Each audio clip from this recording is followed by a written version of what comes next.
Hello beautiful women. Now the last video in the antenatal foundation series is after the baby is born.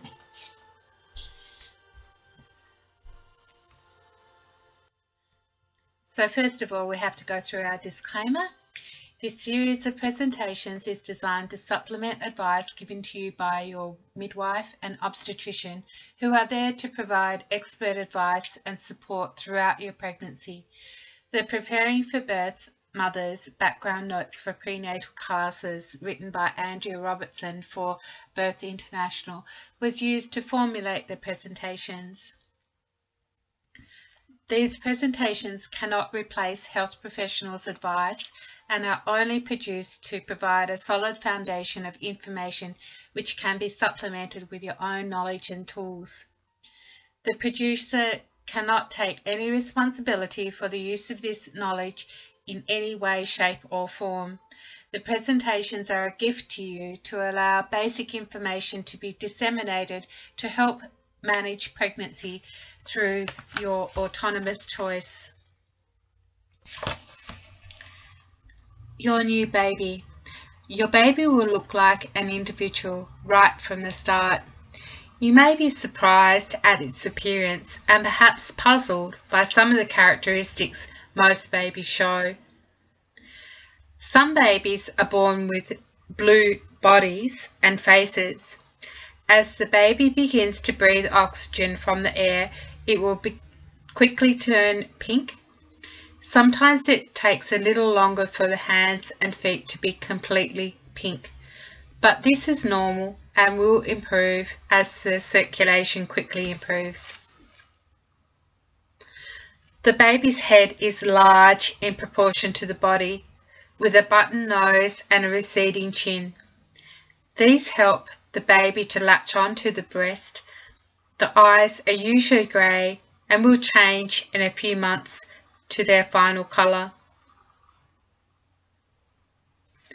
Larger babies are more chubby and have a layer of fat underneath the skin which gives them a rounded look and adds to their weight. Premature or smaller babies usually have little body fat at birth. The skin may be slightly dry and even flaky in the creases. There may be a layer of vernix, a cheesy white substance which provides protection for the baby's skin while immersed in amniotic fluid. The vernix can be left on or gently massaged into the skin. Fingernails are often long and very soft. If the baby keeps scratching his face, cut the nails with small scissors. Genitalia appear very large at birth. Little boys can have excretions right from birth, and little girls sometimes menstruate slightly as the baby adjusts to the absence of the mother's hormones. Breasts of both boys and girls may be swollen and secrete fluid at first. This is normal and will pass of its own accord in a few days. Most babies will have some degree of moulding of the head at birth due to the pressure as it passes through the pelvis. This usually disappears within 24 to 48 hours. If the mother has not needed drugs during the labour, the baby will be alert and wide-eyed. Not all babies cry lustily after birth. Some just want to look around and take everything in. Whilst your baby is awake and peaceful, take the time to cuddle and breastfeed. These first moments are very precious. If the mother needed drugs during labour, the baby may be drowsy, sleepy or irritable after the birth. Reactions vary and you should realise that this is a passing phase, and within a few days your baby will have excreted the drugs and be showing more normal behaviour. If your baby is irritable, try to comfort as best you can. If the baby is sleepy, don't allow him to sleep too long between feeds, as the baby needs colostrum for food and protection from infection, and also to help with the elimination of the drugs. During care of the newborn baby, during the first few days following birth, a number of checks will be made to ensure that your baby is healthy and progressing well. These tests may be carried out by the midwife or in some cases by a paediatrician. All of them can be done in your presence, so you know what is being done and can ask appropriate questions. First examination. Soon after birth, a number of basic observations will be made, including generally noting its appearance, breathing, colour, heartbeat, muscle tone and reflexes. These will be recorded as the APGAR score. The weight will be recorded and its body length and head circumference noted. Vitamin K. Vitamin K is essential for the normal clotting of blood, and it is made in the body from the food we eat. Babies are born with almost no vitamin K in the system, and it is not known why nature has provided this arrangement. To protect the baby from the possible hazards of bleeding, especially if the birth was traumatic or premature, with the baby requiring treatments, an injection of vitamin K is usually offered within hours of the birth. The vitamin can also be given orally. After a few days, the baby will have manufactured sufficient vitamin K in its body from the breast milk to give an adequate level of clotting factor in its blood. Screening tests.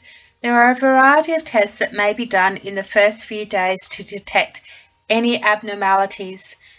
Screening tests are designed to identify those babies who may have a problem requiring further investigation. They are not diagnostic tests themselves. Screening tests include the Guthrie test. This checks for the presence of a rare condition called phenylketonuria, PKU, a potentially serious disease caused by the lack of an enzyme which is necessary for the assimilation of amino acids in protein foods. The test must be carried out after the baby has been exposed to the protein in milk and is usually done on the 5th day after birth. Blood is obtained from a heel prick and processed within a few days.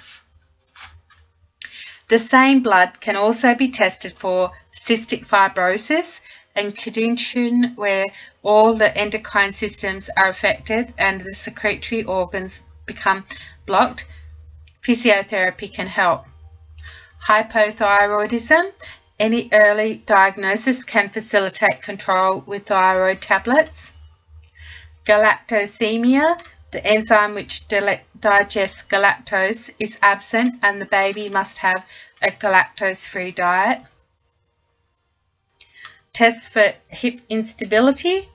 The baby's hip joints will be manipulated to help diagnose any problems with congenital dislocation. Early treatment ensures good outcomes. Circumcision. This is a surgical removal of the skin over the tip of the penis, usually carried out within the first few days after birth. As it is not safe to give anaesthetics to newborns, the procedure is done without any anaesthetic. Unless there is a religious reason or deformity which makes the passing of urine difficult, doctors are agreed that circumcision is unnecessary and carries risk of infection and poor surgical technique. If you decide against circumcision, it is important to know that the foreskin is normally adherent to the tip of the penis until the 2nd or 3rd year, and that forceful retraction of the foreskin can lead to infection and other complications. When the skin is ready to retract, it will do so, probably as a result of the boy's own explorations. In the meantime, general hygiene is all that is required.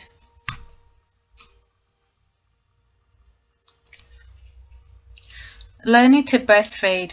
Breastfeeding is the ideal way to continue the close relationship you have formed with your baby during the pregnancy and the ideal source of nourishment adapted to his specific needs.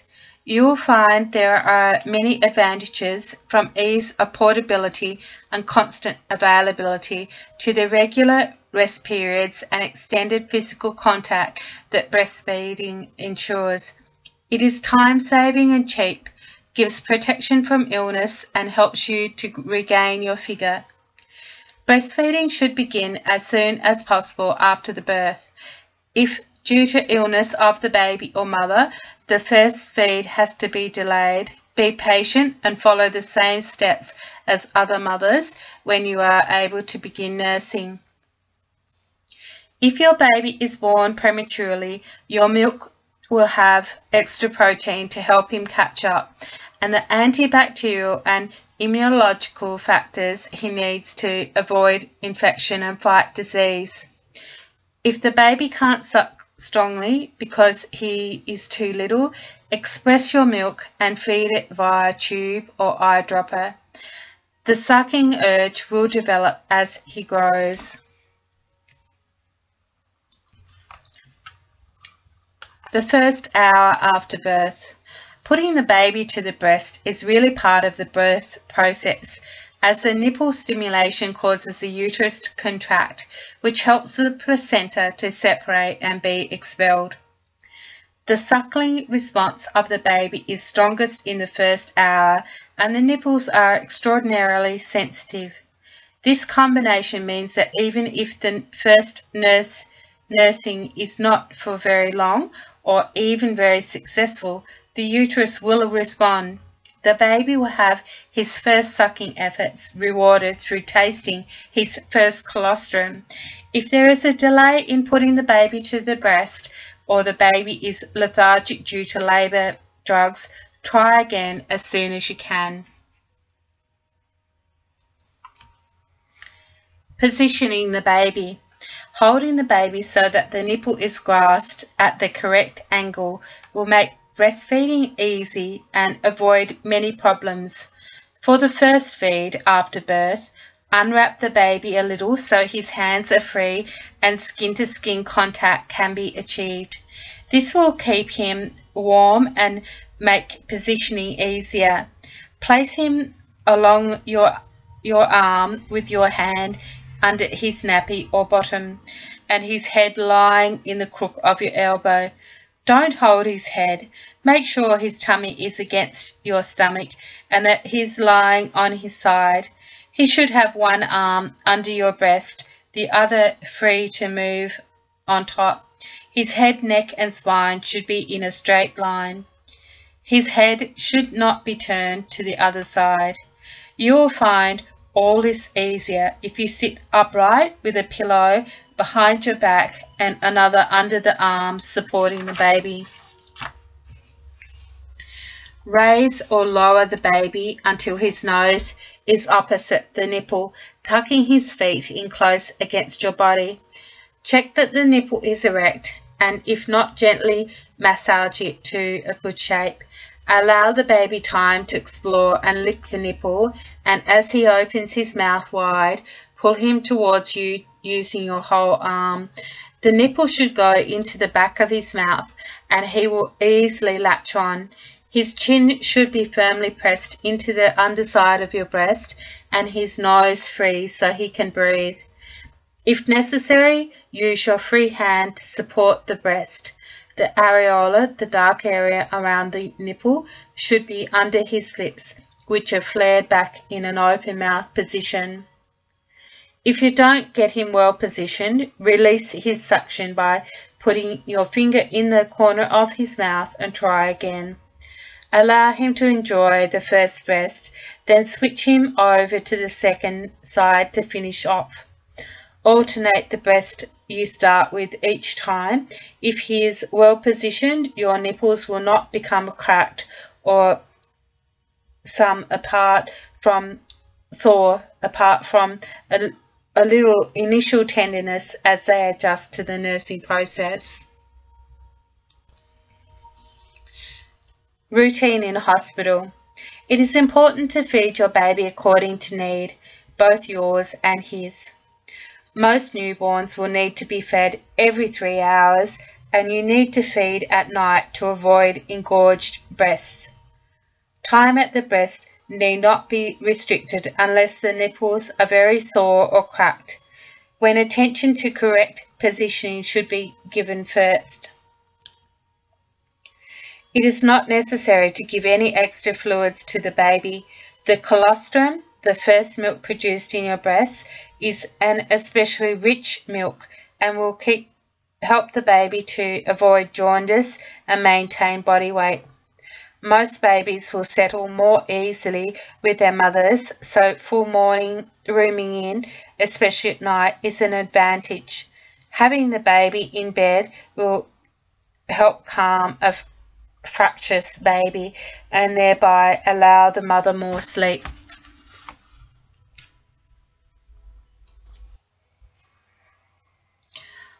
Overcoming early breastfeeding problems. If you experience problems with breastfeeding or nursing it is painful, seek advice from a knowledgeable midwife, community breastfeeding counsellor or lactation consultant. Sore nipples are usually caused by poor positioning and can be helped by attention to this together with varying nursing positions, drying the nipples and limiting suckling time. Sore nipples can also be caused by thrush infection in the baby's mouth transferring to the nipple area, and this may require treatment. Engorgement usually occurs as the milk comes in around the 3rd day. The breasts fill up and become hard and painful. It can also be caused by omitting night feeds or allowing long time lapses between feeds. Hand expression before the feed will soften the breast, help the baby to latch on, and ease any lumps that may be forming. A poor supply of milk can easily be improved through increased feeding. It takes 6 weeks to establish lactation, which operates on a supply and demand basis. The more often your baby asks to be fed, the more milk you will make to satisfy his needs. The letdown reflex is the mechanism employed by the body to get the milk to the baby. It is sometimes seen as milk squirting or dripping from the breasts, or felt as a tingling sensation at the beginning of the feed. This shows that your milk is flowing well to the baby.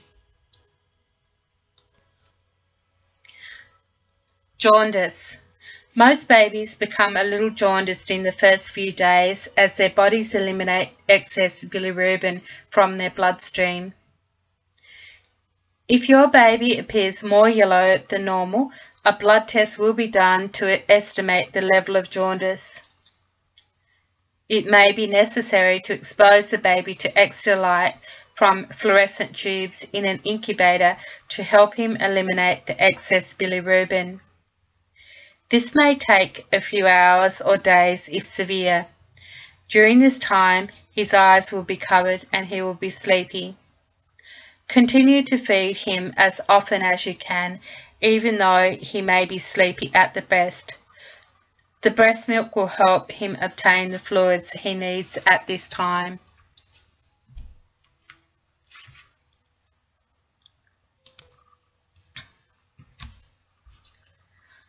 Your postpartum recovery. Following the birth of your baby, your body will gradually return to its pre-pregnant state. This will take several months. In the first few weeks, however, you will notice the following. Lochia. You will have some bleeding following the birth, and it will be red at first, then turn a reddish brown, then finally, after about 2 weeks, become a clear discharge. The lochia usually disappears after 3 to 4 weeks.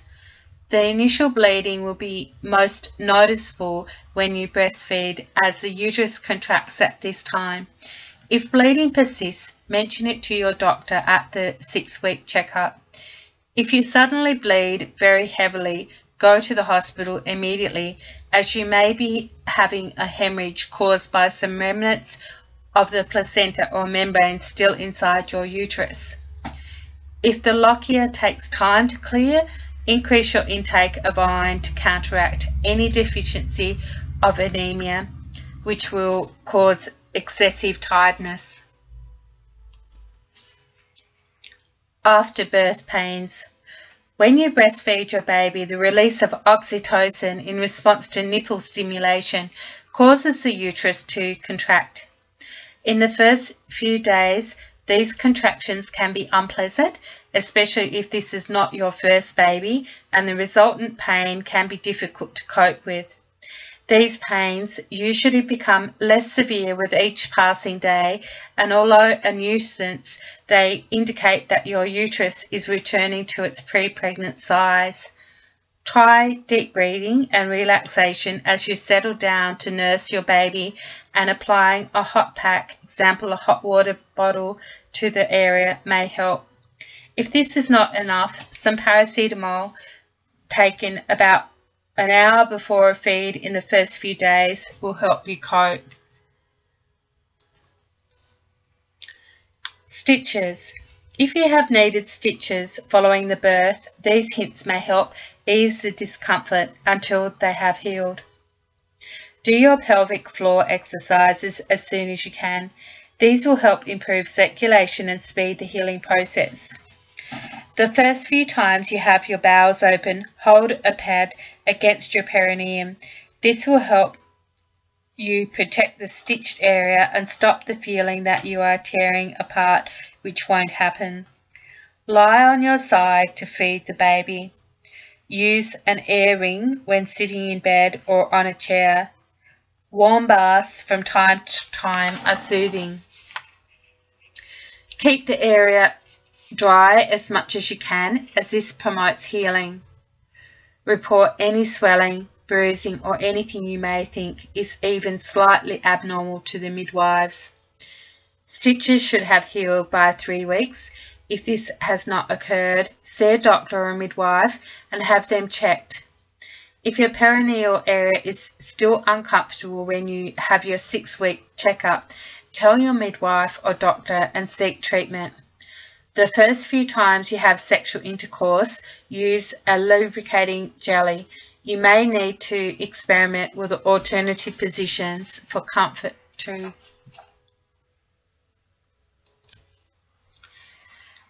Third day blues. Some women feel weepy and emotional several days after the birth. This is usually a temporary state and is a passing phase as your body returns to normal hormonal levels. Having a good cry often helps. True postnatal depression is more common after several weeks, when a feeling of apathy and lethargy develops, perhaps coupled with anxiety or nervousness. If you start feeling like this, alert your partner or a friend so that appropriate help and support can be obtained. Contraception. You need to consider using contraception as soon as possible before having sex. Many women want to delay this until the 6-week checkup, but you need not wait that long if any stitches have healed and you feel ready. If you have had a cesarean, you will want to wait until the scar is comfortably healed. If you are breastfeeding, you will find that vaginal dryness may be a problem at first, due to your change levels of hormones and a low estrogen level. Use some lubrication and take it very gently the first few times. If you are not breastfeeding, you will have your first period, usually 4 to 6 weeks after the baby is born. If you are breastfeeding, ovulation is likely to be delayed some time, but as soon as your baby starts sleeping longer at night, takes food other than breast milk, or spaces his feeds to more than 3 hours, then you are more likely to resume ovulation. To be absolutely safe, you need to decide as soon as the baby is born to use contraception, even though a breastfeeding mother may take months before ovulation begins again. The non-breastfeeding mother can use any of the contraceptives available, although the IUD should not be fitted before 8 weeks to allow time for the uterus to return to its normal size. The contraceptive pill can be started straight after the birth. The diaphragm will need to be checked for fit by your midwife or doctor following birth. For the breastfeeding mother, the range of contraceptives is more limited. The mini pill, progesterone-only pill, is often prescribed, although the manufacturers state it should not be used by breastfeeding mothers. It works by thickening the cervical mucus and changing the lining of the uterus to make implantation of a fertilized egg difficult. So it must be taken at the same time each day, preferably at least 4 hours before having sex. Some women find that they become irritable or depressed on this pill and that their milk supply is affected. Most IUDs that remain on the market contain copper, and because this can build up in the lining of the uterus until menstruation resumes, there is a concern that this may be harmful to mother and baby via the breast milk. As yet, there has been no scientific work done to explore this possibility, but it might be wise to delay using an IUD until the periods resume.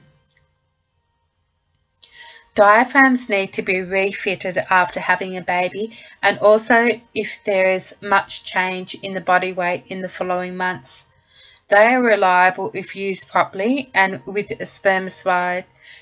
If you have not used one before, make sure you are shown how to insert it when you are fitted. Condoms are a simple alternative. Lubrication may be needed if the vagina is dry. Natural family planning methods are difficult to learn while you are breastfeeding and periods are absent or irregular. To be successful, you must learn the method from a fully qualified counsellor who will teach you the signs of fertility and show you how to record them. Sterilisation by tubal ligation or vasectomy can be considered if your family is complete. Before embarking on either of these alternatives, you will need counselling and a full explanation of the techniques used. It is recommended that you discuss contraception with your midwife or doctor at the 6-week checkup or with a Family Planning Association counsellor soon after the birth.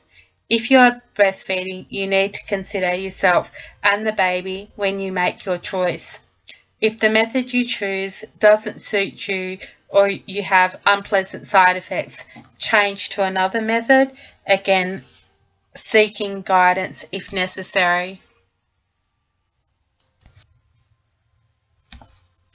Fatigue. The most common problem facing every new mother is fatigue. Broken sleep, natural anxiety about baby care and well-being, and hurried or skimpy meals contribute to tiredness, which can affect your enjoyment of the baby and interfere with your relationship with your partner. In the first few weeks, make time each day to have a rest to compensate for lost sleep at night. Feed the baby lying down and doze afterwards for as long as you can. Try to make night feeds quicker by avoiding nappy changing and disturbing or waking the baby unless absolutely necessary. Try to limit visitors to times when you have extra help available so you won't miss out on your daily nap. Make sure that your diet is adequate. Cook up extra servings whenever possible so you have ready-made meals for busy times or lunches. Eat nourishing snacks such as boiled eggs, cheese sticks, fruit, cold cooked chicken, wholemeal bread, an afternoon snack containing whole grain with some fruit and a glass of milk will provide energy for the hectic time in the evening when most babies are awake and sometimes irritable. Routines. It is really impossible to have any kind of routine in the first few months with a new baby. Gradually A pattern will emerge, but it will take perhaps as long as 12 months for regular sleep times, etc. to develop. In the meantime, take your cues from the baby and respond to his needs rather than trying to get him to conform to your desired routines. When the baby is happy, everyone else will be happy too. It helps to reassess priorities and housework to eliminate unnecessary chores. It is more worthwhile to spend time with your baby either playing or cuddling than having a spotless house, and you'll find that eventually the baby will need less attention and you can give the house some extra care.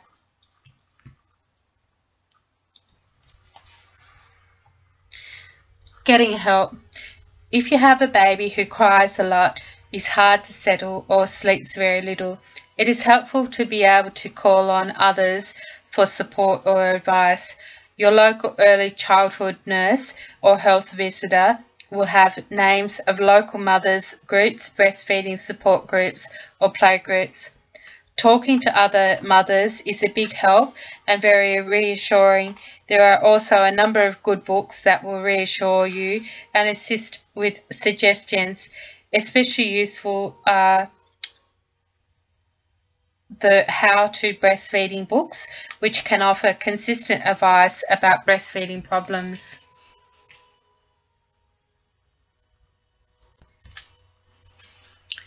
For the fathers.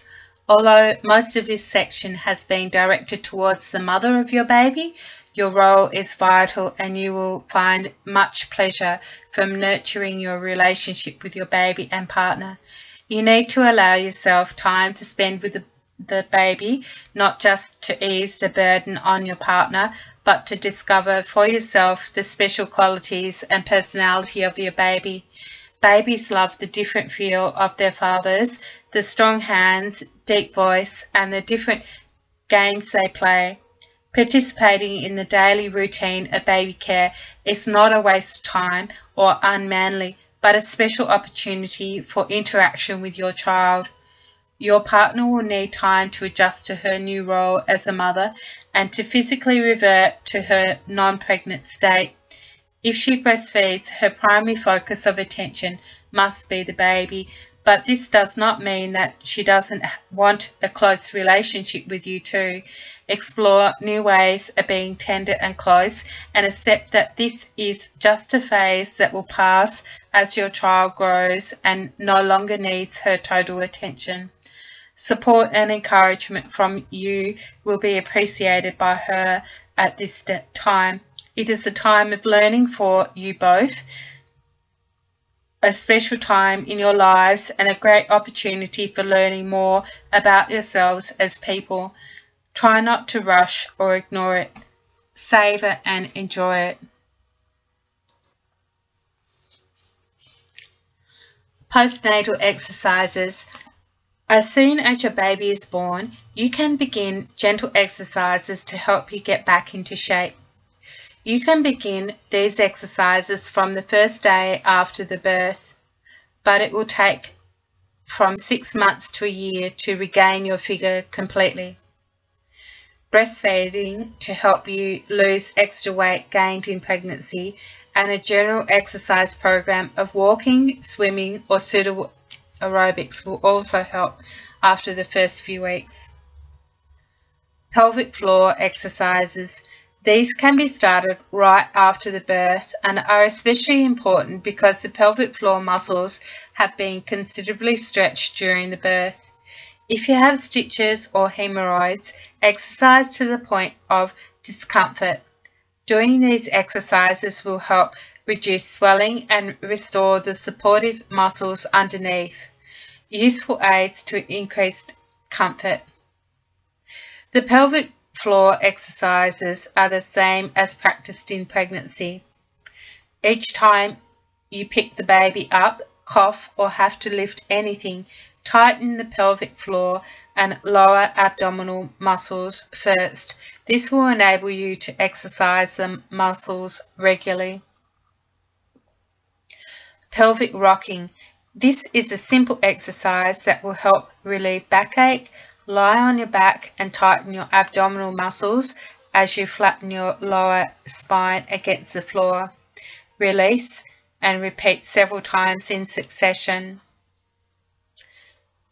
Tummy tucking. Sitting on a chair, pulling your tummy muscles below your belly button as though you are trying to make them touch your spine. Repeat several times, holding for a few seconds each time. Do this often and also in preparation for lifting objects or getting up from a chair. Before beginning more strenuous abdominal exercises, check that the abdominal muscles between the lower ribs and the pubic bone have come together. These muscles have to stretch to allow the baby to grow and after the birth remain slightly apart. You should wait until you can only insert the tips of 2 fingers in the space between them while you raise your head from the pillow. This will take about 8 weeks following the birth. Raise your head and shoulders to reach across your body to the other side of one knee. Hold briefly, then release. Do the opposite side, breathing out as you reach up and in as you release. Exercising with baby. When you are ready for stronger exercise, include the baby. It is fun for both and can form part of your daily playtime. Lie your baby on your tummy and raise your head and shoulders whilst bringing your knees to your chest. Rest with your feet off the floor. Repeat up to 10 times. When you have finished, lower one foot first, then the other. Sit your baby on your pubic bone, supported by your legs. Hold on to baby's chest as you circle around with your legs. Raise your head and shoulders at the same time. Lie the baby across your lower legs. Lift your shoulders and head and talk to the baby, keeping your head up. Extend your legs as far as you can. Keep your back flat against the floor while you do this exercise. Lie the baby along your legs. Tighten your buttocks and pelvic floor and lift your hips up slowly until they form a straight line with your back and shoulders. Unroll gradually.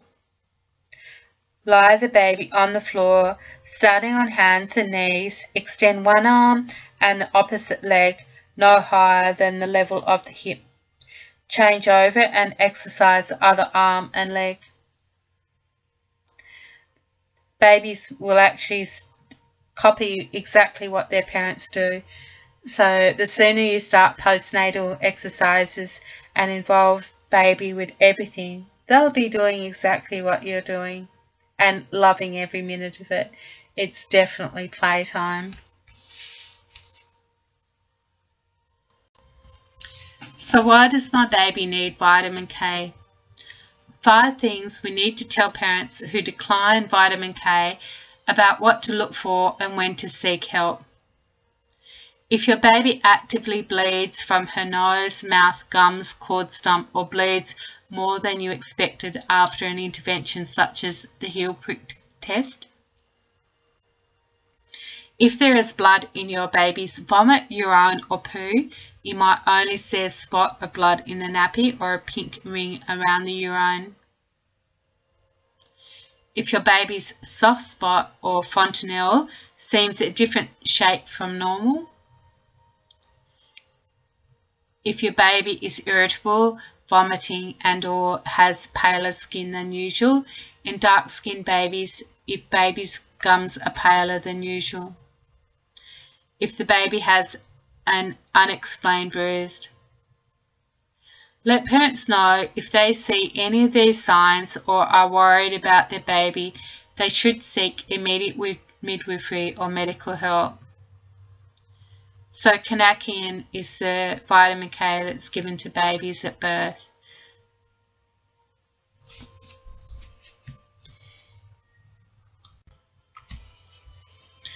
Okay, so that completes the Foundations of Antenatal Care education course.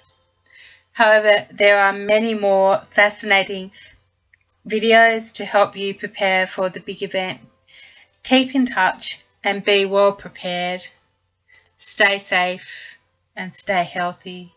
Look after yourself and look after your baby.